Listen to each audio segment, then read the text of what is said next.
Good morning, everybody. Welcome to Custom Crate Engines. First, I would like to thank Kevin and Joel Steen for the YourDynos.com. Finally, we got this dyno up and running, and it's running fabulously. You can see this motor, we just pulled it to 6,800.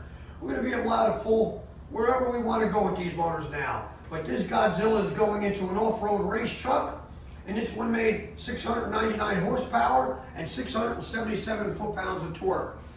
You want to be in our club? You want something? You got something in mind? Hey, give us a call. We'll be happy to build anything you like. We love a challenge. Just give us a shot. We are number one. Hey, remember what I always say. The proof is in the pudding. Peace. All right, Chuck. This will be the final pass on your motor. We have your off-road truck engine here. It's the 7.3 Godzilla. We're going to pull it to 6,800. We're going to fire it up and see where we go.